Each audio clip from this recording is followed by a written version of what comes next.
Coming. All right, it's time for Your Money, and joining us in studio, as always, is Colin Evans with Evans Financial Group. And Colin, talk about the secret to a happier life. Perhaps it isn't more money, but maybe more planning. This is what this study that came out from HSBC and Oxford University. It's called the Quality of Life Report they did last year. It's pretty interesting with some of the data they put in there that only 1 in 5 people actually have a written and a holistic plan. But what they took out of this was they measured about 11,000 people with incomes between $100,000 up to $1 million.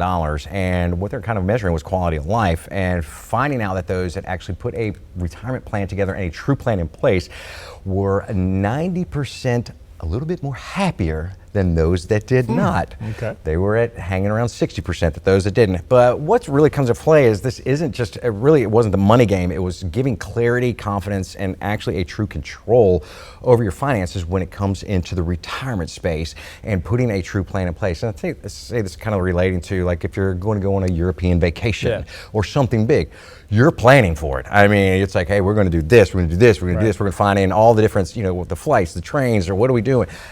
And it baffles me that a lot of people spend more time to plan a vacation than they will a retirement. This is the end of your life. Come on.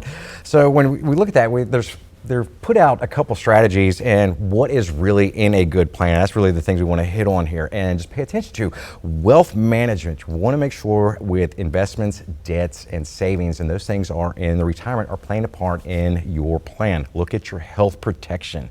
What we mean by insurance, any long-term care. Retirement readiness. Do you actually have an income strategy in place? Where are you drawing your funds from and how are you taking that? Legacy planning. Is this a factor in that retirement plan? Are we worried about wills? Are we worried about passing funds on and leaving a legacy to those? And we have to understand and put taxes in there.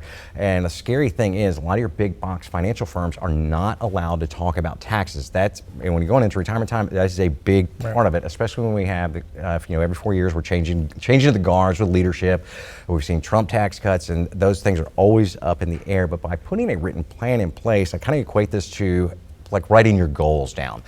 And one of the goal statistics is that 42% more likely to achieve a goal than by writing it down and putting it on paper. I do this every single December. Like, what do I want to do for the following year? I write these things down because it's a constant reminder of, every couple months I get to go, where am I at? How am I getting there? Where are we doing?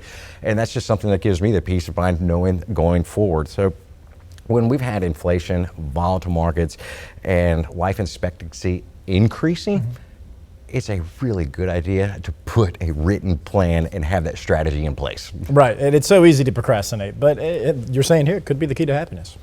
Yeah, well, this is what this study from Oxford and HSBC said. And those are some smart folks, so I'm inclined to believe them. I would think so. All right, Colin, real quick, how can folks get a hold of you if they need? Absolutely, you can find us at evansfinancial.com or kick us an email to info@evansfinancial.com. Skip always has a plan. I hope so. I hope it's cooler weather. Let's hear it.